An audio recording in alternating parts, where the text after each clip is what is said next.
Sam Ford had grease on his hands and a broken cargo loader in front of him when the sky cracked open. He was working alone in the outer repair bay, the one closest to the colony wall, because that was where the old machines went when nobody else wanted to fix them.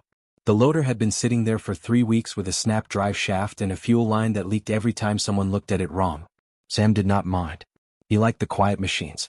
He liked the ones that everyone else had given up on. It was early morning. The colony of Harrow's Edge was just waking up. He could hear the food stalls opening on the main road, the distant clang of the mining crews heading out, the low hum of the power grid cycling up for the day. Normal sounds. Safe sounds. The kind of sounds that made a person feel like the universe was calm and nothing bad was coming. Then the sky cracked open. It started as a sound. A deep, tearing noise that was too big for the ears to understand all at once. Sam stood up straight and looked up, and what he saw made his hands go still. The ship was falling. Not drifting, not gliding down in a controlled landing, falling the way a stone falls, fast and without any say in the matter. It was huge. Easily 4 times the size of any human cargo vessel he had ever worked on. The hull was dark, almost black, with long angular shapes along the sides that looked like folded wings. Dragon design. He had seen pictures in the colony briefing files. He had never thought he would see one this close. It was on fire. The engines at the back were not burning the right color. Instead of the clean blue that meant controlled power, they were burning orange and red and a sick greenish color that meant something inside had already broken past the point of saving. Pieces were falling off the hull as it dropped, small at first, then larger chunks spinning away into the open land outside the colony wall. The ship let out a sound that Sam felt in his chest more than heard, a long groaning shriek of metal that was failing all at once. He had just enough time to think it was going to hit the wall. It did not hit the wall. It missed by maybe 200 meters, dropping hard into the flat ground beyond the colony's edge, where the dry grass stretched out toward the hills. The impact was enormous. Sam felt it through the soles of his boots, a single hard shudder that rattled the tools on his workbench and knocked a wrench off the edge to clatter on the floor. A wall of dust and heat rolled outward from the crash site and washed over him, warm and gritty, carrying the smell of burning fuel and hot metal. Then silence. For a moment nothing moved. The whole colony seemed to hold its breath. Then every alarm on Harrow's Edge went off at once. Sam watched the people come running from the main road first, then from the housing rows, then from the market stalls and the tool depot and the medical center. They came the way people always came when something dangerous happened, fast and loud and reaching for whatever was nearby. He saw hand weapons raised. He saw the colony's 2 security officers pushing through the crowd in their worn gray jackets, shouting for people to stay back.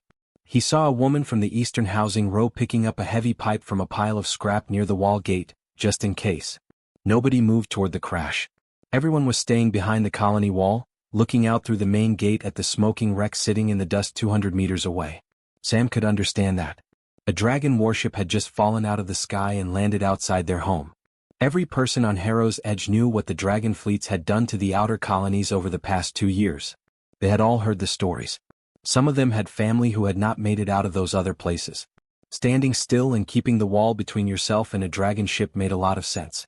Sam looked at the wreck. The fire on the engines had gone down to a low burn. The ship had come to rest tilted on its side, the front section buried slightly in the earth, the back end raised up at an angle. There was a large break in the hull near the middle. Not an explosion, it looked more like the ship had folded under the impact, the way metal does when it hits something harder than itself at the wrong angle. Through that break, Sam could see darkness inside. And faint movement. Something was still alive in there. He turned and looked at his workbench. The medical kit was sitting in the bottom drawer, where he kept it because the repair bay was far from the main medical center and sometimes people got hurt badly enough that waiting was not an option. He had put it together himself over 3 years of working the outer bays. Wound sealer, burn dressings, a bone stabilizer cuff, 2 units of fluid, a basic scanner, painkillers strong enough to work on most species. He had never thought about the last part much when he packed it. He just figured if someone needed help, they needed help, and it was better to be ready. He pulled the kit out and put the strap over his shoulder. One of the security officers, a young man named Will, noticed him moving toward the gate. Will stepped sideways to block the path, not aggressively, just firmly, the way someone does when they think they are about to stop a mistake. "Sam," Will said. "You cannot go out there. Something is moving inside that wreck," Sam said. "I know," Will said. "That is exactly why you cannot go out there." Sam looked at him. Will was 24 years old and had been doing colony security for less than a year. He was good at his job. He cared about the people here. He was also, at this moment, standing in front of a gate that was not locked.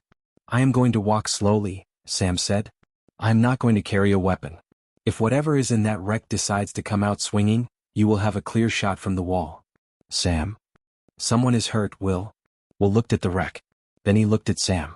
Then he stepped aside, very slightly, and rubbed the back of his neck like a man who already knows he has lost an argument. Sam walked through the gate. The ground between the wall and the wreck was warm. Not dangerously hot, but warm in a way that came up through the soles of his boots and told him the ship had been burning hard on the way down. The dry grass was scorched flat in a wide ring around the crash site.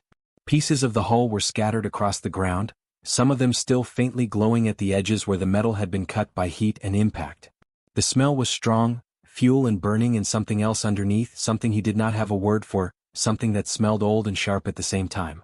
He walked steadily. Not slowly enough to look afraid, not fast enough to look like a threat. Just a man walking across open ground with a bag over his shoulder. The break in the hull was larger up close than it had looked from the wall. Large enough to walk through without ducking. The interior of the ship was dark and full of smoke that was thinning now that the air could move through. The floor was tilted at an angle because of the way the ship had come to rest. Wiring hung loose from the ceiling and sparked quietly in two places. Several large support beams had come down. And under one of those beams, propped against the inner wall with one wing bent at a wrong angle and dark fluid spreading slowly from a wound across the shoulder, was a dragon. Large. Adult. Wearing the kind of armor Sam had seen in the briefing files. Heavier than he had imagined, matte black with angular edges. One of the eye shields on the helmet was cracked. The dragon was conscious. Sam could tell because the eyes were open, catching the faint light coming through the break in the hull, and those eyes were now fixed directly on him. Sam stopped just inside the hull breach. He and the dragon looked at each other for a long moment. Then Sam took the medical kit off his shoulder, crouched down slowly so he was not looming, and opened the front pocket to take out the scanner. I am going to check how bad the bleeding is, he said quietly. You do not have to say anything yet. The dragon did not move. But it did not strike either. Sam got to work. The scanner in Sam's hand was not a fancy piece of equipment. It was old, the kind that colony workers used to check for broken bones and internal bleeding after work accidents. The screen was scratched and the battery cover was held on with a strip of tape. But it worked, and right now it was telling him something important. The dragon was bleeding from 3 places, not one. The wound on the shoulder was the most visible, a long deep cut where something inside the ship had come apart and caught the armor at the wrong angle, slicing through the joint where 2 plates met. That one was serious but not the worst. The scanner was flagging something lower down, near the side, where the armor looked intact but the readings underneath said otherwise. Internal pressure. The kind that built up when something inside was damaged and the body was trying to hold it together through muscle tension alone. And a third point at the back of the left leg, where the armor had a long crack running through it and the edges were dark and wet. Sam looked at all of this calmly. He had a habit of going quiet when things were bad. Some people got loud. Sam got quiet and started thinking in straight lines. He moved 1 step closer. The dragon moved. Not much. It could not move much given the state it was in. But the head came up sharply and the eyes focused on Sam with an intensity that made the air in the broken ship feel suddenly smaller. A low sound came from somewhere deep in the dragon's chest. Not quite a growl. More like a warning being produced by a body that was running out of the energy required to make a proper growl, but was doing its best anyway. Sam stopped moving. He waited. The dragon's eyes did not leave him. They were a dark amber color, and in the thin light coming through the hull breach they caught the glow the way glass does, bright at the center and darker at the edges. There was pain in them which Sam expected. There was also something else. Calculation. The dragon was looking at him the way a person looks at a problem they are trying to solve quickly with limited information. Sam understood that look. He used it himself when a machine had broken in a way he had not seen before. He crouched down slowly, making himself smaller, and set the scanner on the floor where the dragon could see it. Not a weapon. Just a tool. He kept his hands visible. My name is Sam, he said. His voice came out level, which he was glad about. I work in the repair bay on the other side of that wall. I am not a soldier. The dragon said nothing. You have 3 injuries, Sam continued. The shoulder is the one you can feel the most, but the one on your side is the one that is going to cause problems if it is not dealt with. The scanner is reading pressure buildup. That usually means something shifted on impact and it is pushing against something else that does not want to be pushed. Still nothing from the dragon. Sam reached slowly into the medical kit and took out the wound sealer. He held it up so it was visible, a flat gray applicator about the length of his hand, and set it on the floor next to the scanner. I am going to need to get closer to use that, he said. I am going to move slowly. I am not carrying anything that can hurt you. He took one careful step forward. The dragon's arm moved. Not fast because fast was not available to it right now, but with enough force and direction to make the meaning completely clear. The hand, if you could call it that, large, scaled, with 4 fingers that ended in points that had not been dulled by the crash, came up from the floor and placed itself between Sam and the rest of the dragon's body. A wall. A warning. And then the dragon spoke. The voice was lower than Sam had expected. Rougher. Like gravel moving against itself, but with shape to it, with language underneath the texture. The standard dialect was accented heavily, the kind of accent that came from learning a language from recordings rather than from people, but the words were clear enough. Touch me, the dragon said slowly, and it is an act of war. Sam looked at the hand in front of him. Then he looked at the wound on the shoulder, where the dark fluid was still moving in a slow, steady way that meant it had not clotted and was not going to clot on its own. Then he looked at the scanner reading still showing on the small screen on the floor. He thought about that for a moment. Then he sat down. Not backed away. Not left. He simply folded himself down onto the tilted floor of the broken ship and sat there, cross-legged, with the medical kit open beside him and his hands resting on his knees where they were easy to see. He looked at the dragon the same way he looked at a machine that was being difficult, with patience and no particular urgency, as if he had nowhere else to be. The dragon stared at him.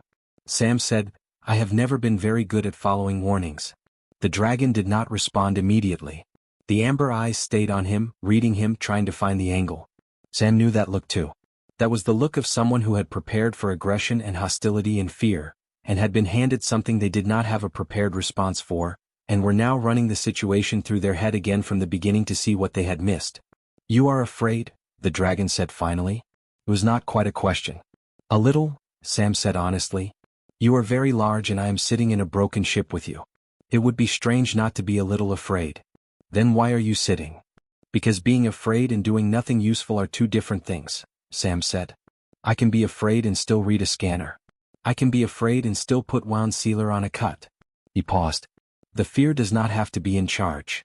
The dragon looked at him for a long time after that. Outside, Sam could faintly hear the sounds of the colony. Voices. The crackle of a communicator somewhere near the wall. The distant sound of someone calling a name. The world outside going on, worried and armed and waiting to see what happened next. In here it was quiet except for the soft sparking of the loose wiring and the sound of the dragon's breathing, which was controlled but not easy. Sam had spent enough time around injured people to know that kind of breathing. It was the breathing of someone managing pain through discipline rather than comfort. You came in here without a weapon, the dragon said. Yes. Your people outside have weapons. Yes. Why did you come without one? Sam thought about it. Not because he did not have an answer but because he wanted to give the right one rather than the quick one. Because I did not come here to win a fight, he said. I came here because the scanner said you were bleeding in 3 places and one of them was going to become a serious problem. Bringing a weapon would have changed what I was coming here to do. The dragon's hand, still raised between them, lowered slightly. Not all the way. But slightly. I am a soldier of the Draconis 7th Fleet, the dragon said. The words came out with a kind of weight like a formal statement. Like something being said for the record. My fleet and your colony are not at peace. If I recover, I will return to my fleet. I know, Sam said. You know this and you still want to treat the wounds. You are hurt, Sam said simply. That is the part one am focused on right now. Another long silence. The sparking wire above them flickered twice and went dark. The smoke in the upper part of the broken ship had thinned enough that Sam could see the ceiling clearly now, bent inward in 2 places where the frame had buckled on impact. My name is Ash, the dragon said at last. The voice was still rough, still low, but something in it had shifted by a degree too small to name. Soldier 7th Fleet. That is all I will tell you. That is fine, Sam said. He picked up the wound sealer from the floor and looked at Ash directly. Can I start with the shoulder? Ash looked at the applicator. Then at Sam. Then, so slowly it was almost not a movement at all, the blocking hand moved aside. Sam leaned forward and got to work. The sun went down while Sam was still working. He did not notice it happen exactly. One moment there was pale light coming through the breach in the hull, thin and dusty the way late afternoon light always looked on Harrow's Edge, and then the next time he looked up it was gray and then it was dark. The colony lights came on in the distance, their glow just barely reaching through the gap in the broken ship, soft and orange against the night sky outside. Sam had been working for 4 hours. The shoulder wound was sealed.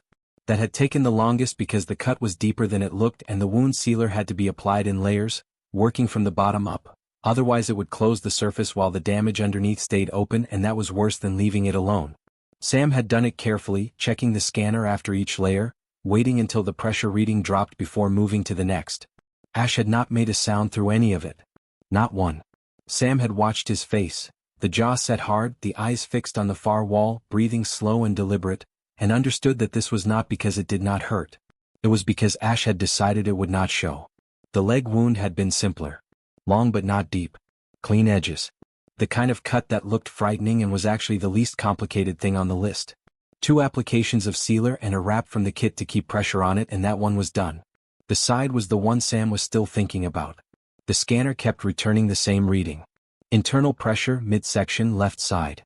The number had come down since Sam started working, which was good, which meant the body was doing some of the work on its own. But it had not come down enough to stop being a concern. Sam did not have the equipment to do anything about internal damage directly. What he could do was manage everything around it, keep the other wounds stable so the body was not splitting its resources, keep Ash still so nothing shifted further, keep the fluid levels up with the 2 units in the kit so the body had what it needed to repair from the inside. He had given the first unit of fluid an hour ago. He was watching the readings and waiting to decide about the second. The problem with keeping Ash still was keeping Ash conscious. Not because Ash was fighting him. That had stopped, mostly after the first hour. The large hand had not come up again as a barrier. Ash had not threatened him again. What had happened instead was a kind of watchful stillness, the way a wild animal sometimes goes quiet when it decides you are not an immediate threat but has not yet decided what you are exactly. Ash watched Sam work with those amber eyes tracking every movement, and Sam worked and talked because talking was the tool he had for keeping someone awake when sleep was the wrong direction to go. He talked about small things at first. The cargo loader he had been fixing when the ship came down. The way the drive shaft had sheared clean through on one side but not the other, which meant the stress had been uneven for a long time before it finally gave out.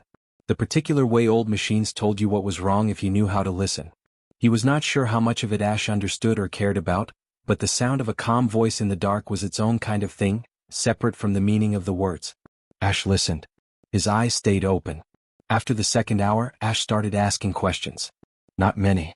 Not warm ones. They came out flat and direct, the way questions come from someone who wants information and is not interested in the surrounding conversation. He asked how many people were in the colony. Sam said he did not know the exact number and would not tell him anyway, and Ash accepted that without argument. He asked how long the colony had been here. Sam said 11 years. He asked if Sam had been here from the beginning. Sam said yes. Then, somewhere in the third hour, the questions changed. The ship had settled further into its resting position as the heat left it, making a long low groan of metal adjusting to the cold.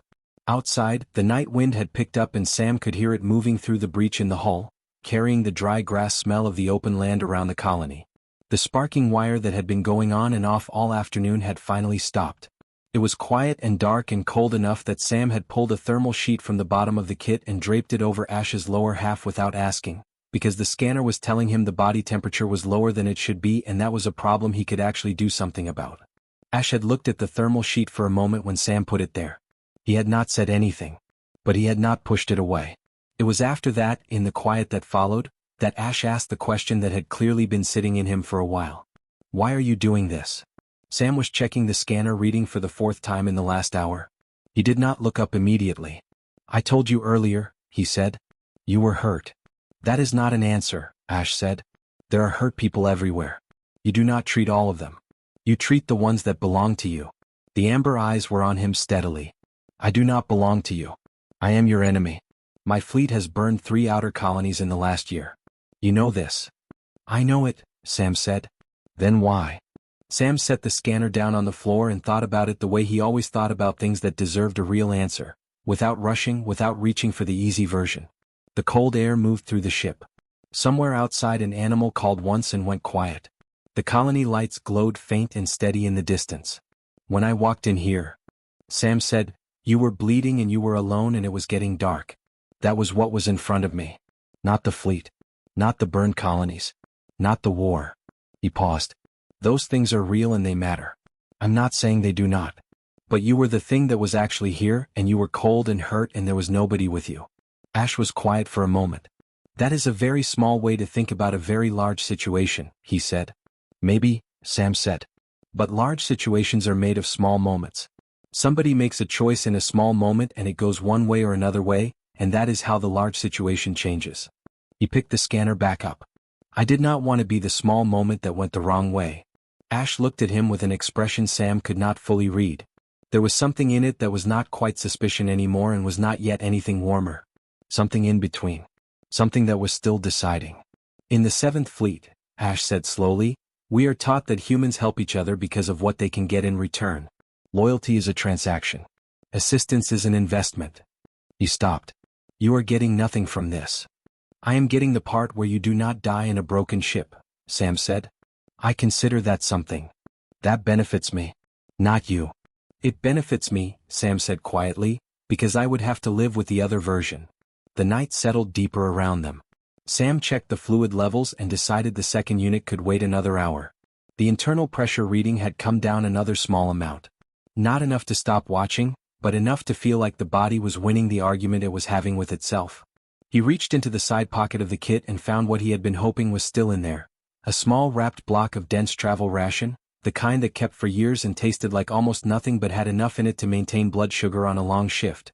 He held it out toward Ash. Ash looked at it. What is that? Food. Not good food. But food. I am a dragon soldier. I do not eat human rations. You have lost a significant amount of fluid and your body is running a repair process that costs energy, Sam said. You can eat it or not eat it. I am putting it here either way. He set it on the thermal sheet near Ash's hand and went back to checking the scanner. A few minutes passed. He heard the quiet sound of the wrapper being opened. He did not look up or say anything about it. He just kept reading the scanner and let the small moment be what it was. 2 people sitting in a dark broken ship in the middle of the night, one of them hurt and one of them helping, and the large situation outside waiting to see what the small moment would decide.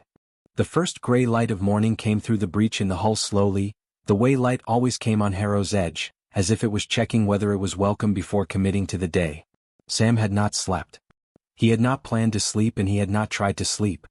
He had sat through the night with the scanner in his hand and the medical kit open beside him and done what the situation asked of him, which was to watch the numbers and keep Ash stable and stay present in the dark ship while the world outside did whatever it was going to do. The colony had gone quiet around midnight. He had heard voices near the wall gate for a while, the security team running checks, and at one point he had heard Will call his name from outside, not loudly, just enough to carry through the breach. Sam had called back that he was fine and everything was under control, which was mostly true, and the voices had settled after that. Ash had slept for a few hours somewhere in the middle of the night. Sam had watched the chest rise and fall and had checked the scanner every 20 minutes and let him sleep, because sleep was the body's own repair process and there was nothing in the medical kit that could replace it. The internal pressure reading had continued its slow downward movement through those hours. Not gone, not safe enough to stop monitoring, but better. Clearly better. The shoulder wound had sealed cleanly. The leg was stable. The body temperature had come back up to a reasonable range once the thermal sheet had time to work. When Ash woke, just before the light changed, he was different in a way that was hard to name exactly. Not softer. That was the wrong word. More settled, maybe. The way a person is when they have come through the worst part of something and their body has confirmed to them that they are still alive. He looked at Sam for a long moment without speaking. Sam held up the scanner so Ash could see the screen. The side reading is still elevated, but it has been dropping steadily for 6 hours. The shoulder is closed and holding. Leg is stable. He set the scanner down. You are not out of difficulty, but you are considerably better than you were last night. Ash looked at the scanner screen. Then he looked at his own shoulder, where the sealed wound was visible beneath the cracked armor, clean and dark. He looked at the thermal sheet still covering his lower half. He looked at the empty ration wrapper near his hand.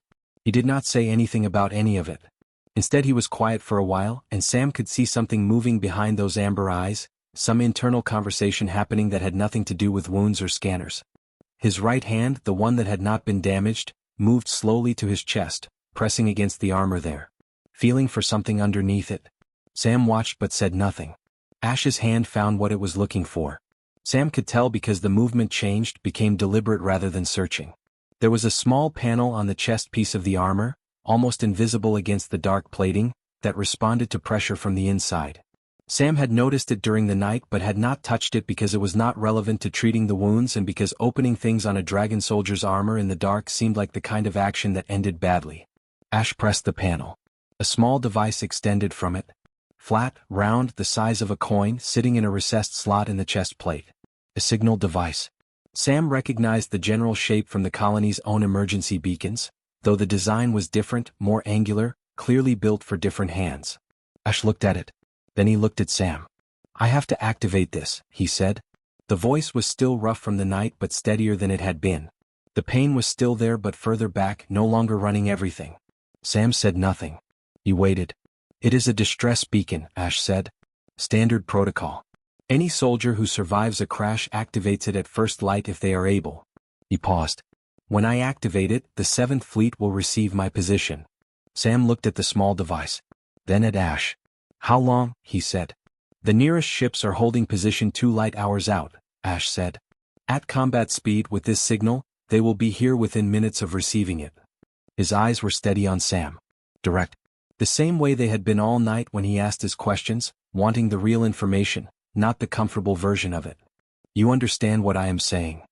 "A fleet of dragon warships arriving at my colony," Sam said. "Yes." "In minutes?" "Yes."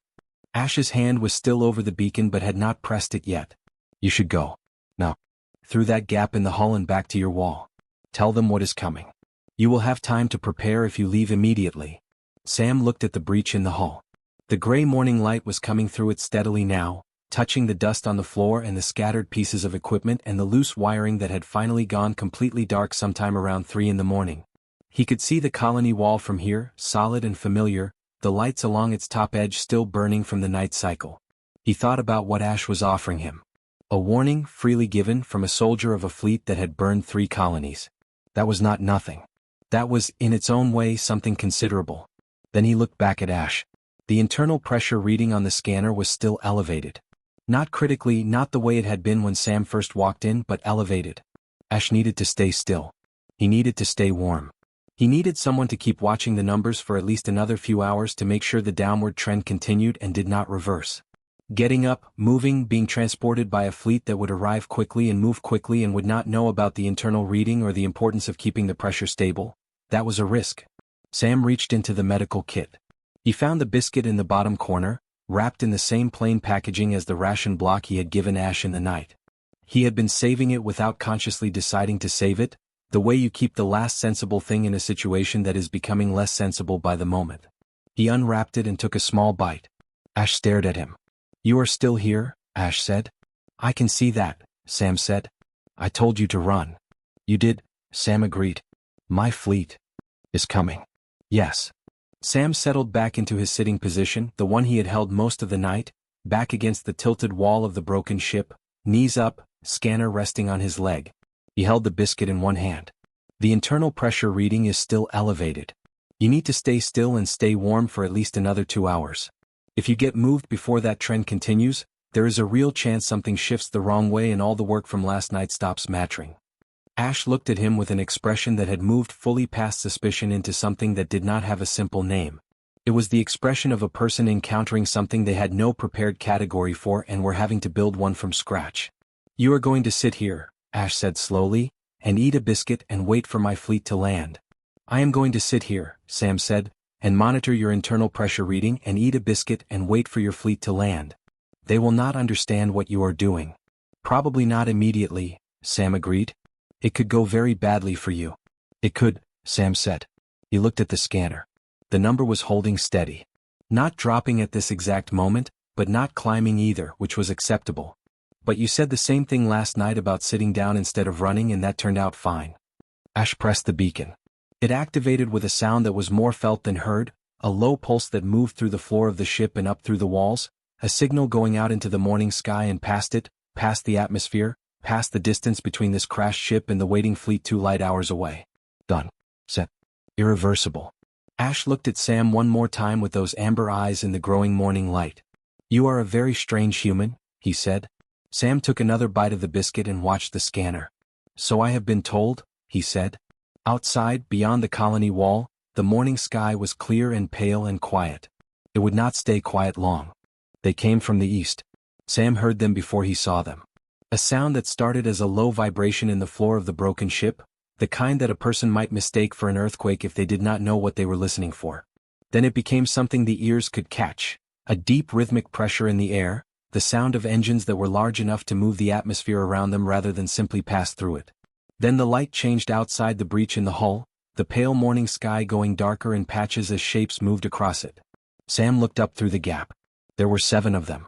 7 warships dropping through the cloud layer in a loose formation, dark hulls catching the early light on their edges, engines burning the clean blue of controlled descent. They were bigger than he had expected. He had thought the crashed ship outside was large when it came down yesterday. These made it look like something that had fallen off one of them by accident. They were not landing gently. They came down fast and hard the way military ships do when they are not interested in being careful, when the priority is speed and presence rather than courtesy to the ground below.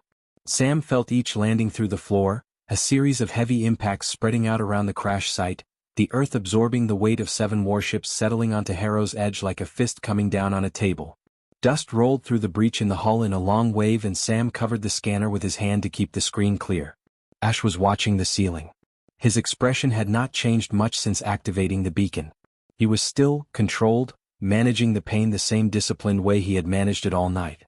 But something in him had shifted in a small way that Sam noticed because he had been watching Ash for hours and knew what his stillness looked like from the inside. There was something that might have been relief. Very quiet, very contained, but there. His fleet had come. He was not alone anymore. Sam understood that feeling completely. Voices outside. Many of them, in the dragon language, which Sam did not speak, sharp and short and moving quickly the way voices move when people are establishing a perimeter and assigning positions. Boot steps on the scorched ground, heavy and deliberate. The sounds of a military unit doing what military units do when they arrive at a situation they do not yet fully understand. Then the steps came closer. Sam looked at the breach in the hull. He had known this moment was coming. He had sat through the last 20 minutes since the beacon activated knowing it was coming and he had not moved and he had not changed his mind about moving, but knowing something is coming and having it arrive are 2 different experiences and his body knew the difference. His heart rate had gone up. His hands were steady because he made them steady but they wanted not to be. He stayed sitting. The first soldier came through the breach fast and low, the way trained soldiers enter an unknown space already scanning, already assessing. Large. Heavily armored. The weapon was out and it was pointed at Sam before the soldier had fully straightened up. Then 2 more came through behind the first. Then 2 more. Sam did not move. He kept his hands on his knees where they were visible and kept his eyes calm and kept his breathing even and did not do anything that could be read as a threat by 5 armed dragon soldiers in a small broken space. One of them made a sound toward Ash. A question Sam assumed from the tone. Ash answered. Sam could not understand the words but he understood the shape of the exchange. The soldiers asking what happened, what is this, who is this human, and Ash answering in a way that was short and controlled and caused the weapons to lower by a fraction, not all the way but enough to mean something. Then the soldiers moved aside. The figure that came through the breach last was not larger than the others in the way that the biggest soldier in a unit is sometimes larger. The size was different. It was the kind of size that comes from decades of carrying authority until it becomes part of the body, until it changes the way a person moves and stands and takes up space in a room. The armor was different too, older looking with markings along the shoulder plates that meant nothing to Sam but clearly meant something to everyone else in the broken ship because they all shifted slightly when this figure entered. The elder commander stood in the middle of the tilted floor and looked at the space around him. The shield wound on Ash's shoulder. The thermal sheet. The empty ration wrapper. The medical kit open on the floor. The scanner in Sam's hand. He took all of it in with the thoroughness of someone who has spent a long time reading situations quickly and correctly. Then he looked at Sam. He was old. Sam could tell that even through the armor and the difference in species. There was something in the face that age puts there regardless of what kind of face it is. A density, a weight of accumulated experience sitting just behind the eyes. The eyes themselves were darker than Ash's, closer to brown than amber, and they were fixed on Sam with an attention that was total and unhurried. The silence went on for a long time. Sam did not fill it. He had learned a long time ago that silences which belonged to someone else were theirs to end. Finally the elder commander spoke. His standard was cleaner than Ash's, more practiced, the accent still present but the words precise and deliberate. "You are still here?" he said. "Yes," Sam said. "My soldier activated his beacon at first light. You had time to return to your colony before we arrived. The dark eyes had not moved from Sam's face. Why did you not? Sam thought about the answer. Not because it was complicated but because it was the kind of answer that needed to be said in the right way to be heard correctly. He had a feeling that this particular person would know the difference between the right way and the easy way and would not accept the second one in place of the first. Ash needed someone to stay, Sam said. The internal pressure reading was still elevated and he needed to remain still and monitored for at least 2 more hours after the beacon activated. If I had left, nobody would have been watching the numbers. He paused. That was reason enough. The commander looked at him for another long moment. Then he looked at Ash. Ash said something in the dragon language. 3 sentences, maybe 4. Sam watched the commander's face while Ash spoke and saw something move through it that was too brief and too controlled to identify fully. It came and went like a shadow moving across a wall when a cloud passes the sun. There and then not there. The commander looked back at Sam. He tells me you walked into this wreck alone, he said. Without a weapon. Without orders. Against the advice of your own people. Yes, Sam said. He tells me you worked through the night. Yes. He tells me you gave him food. Pause. And that you covered him with a blanket. Sam said nothing because it had not been a question. The commander crouched down. Not all the way to the floor the way Sam was sitting, but enough to bring the dark eyes closer to Sam's level. Enough to make the conversation feel like a conversation between 2 people rather than an interrogation from above. Sam noticed the deliberateness of it and appreciated it. I have commanded soldiers for 40 years, the commander said quietly. I have met humans on 3 occasions before today. All 3 times were in the context of conflict. He looked at Sam steadily. I did not expect to land on this ground and find one of them sitting beside my wounded soldier in the dark eating a biscuit. I did not expect any of yesterday, Sam said honestly. Something moved in the commander's face again. This time it stayed a little longer before it was controlled back into stillness. Sam thought it might have been the edge of something that, on a different face in a different moment, would have been called a smile. Your colony, the commander said. The people behind that wall. They are frightened. Yes, Sam said. They have good reasons to be frightened. I know the reasons, the commander said. And the way he said it was not dismissive. It was the way a person acknowledges a true thing that cost them something to acknowledge.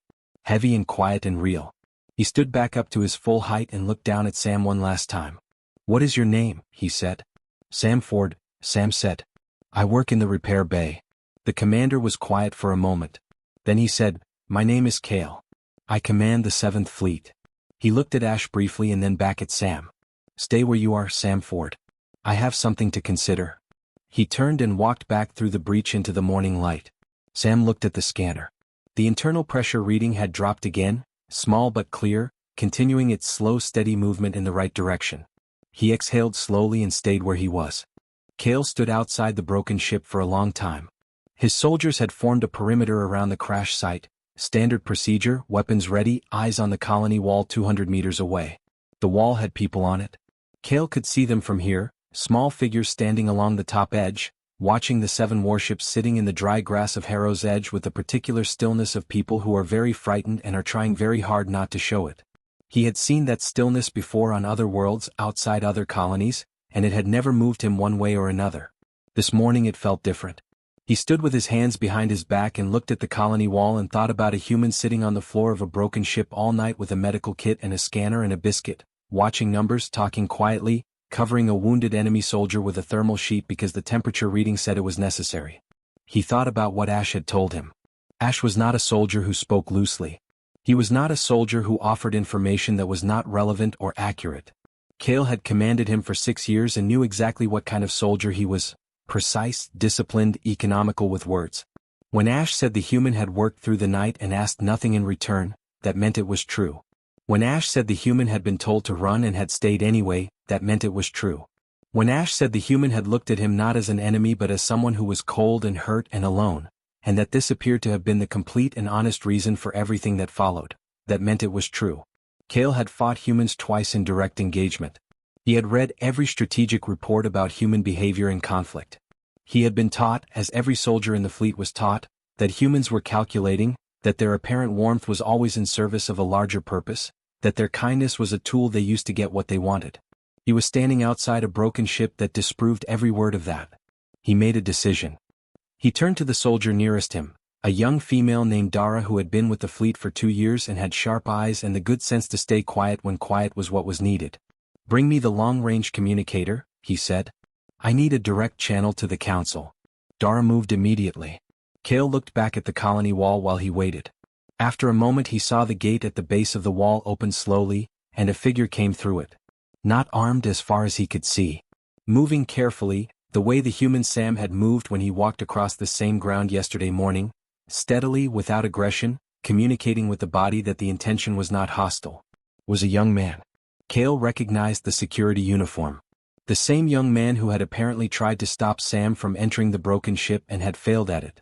The young man stopped at a respectful distance and looked up at Kale with the expression of someone who has drawn the short straw and knows it. "My name is Will," he said. His voice was controlled but not quite steady. "I am colony security. I have been asked to come and find out if Sam Ford is all right." Kale looked at him.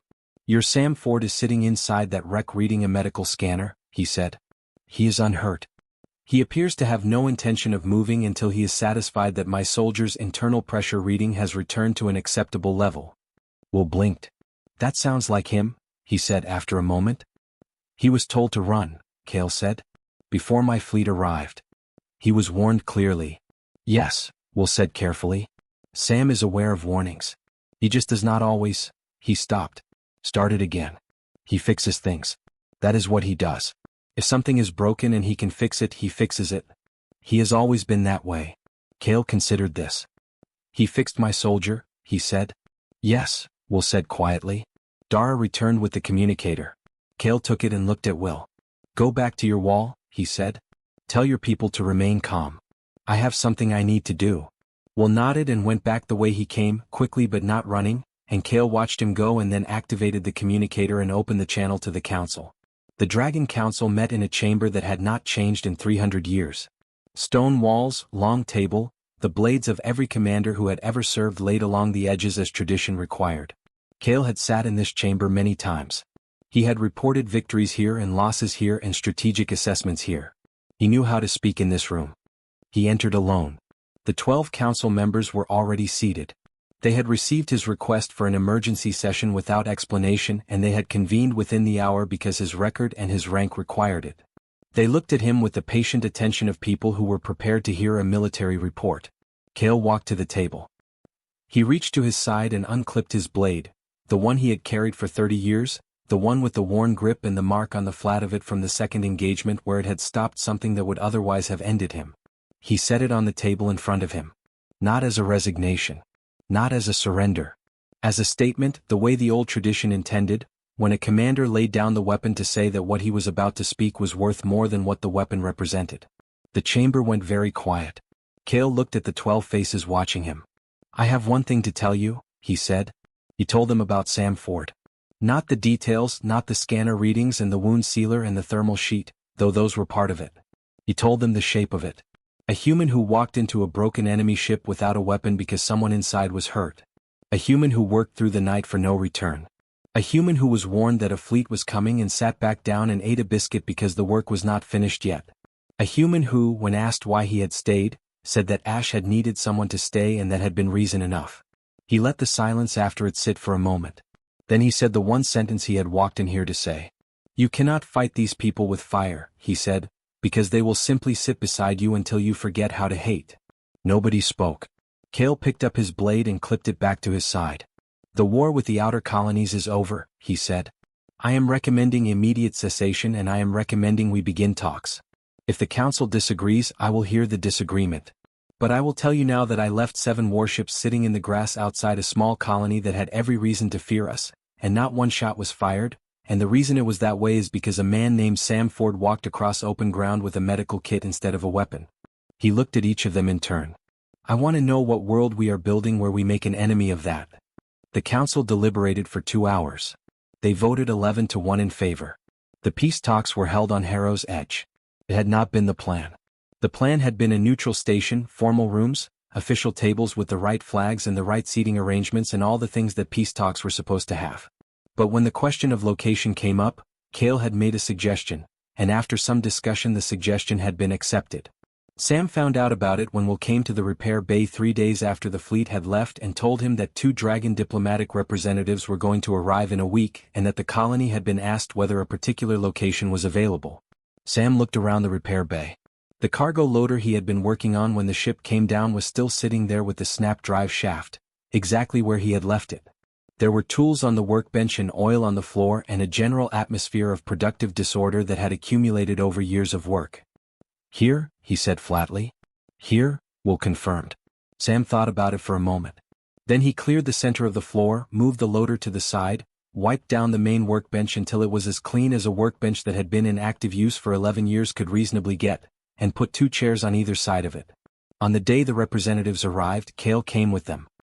He stood in the repair bay and looked at the workbench and the 2 chairs and the tools still hanging on the wall behind it and the general honest reality of the place, and something in his face settled into an expression that Sam had not seen on him before.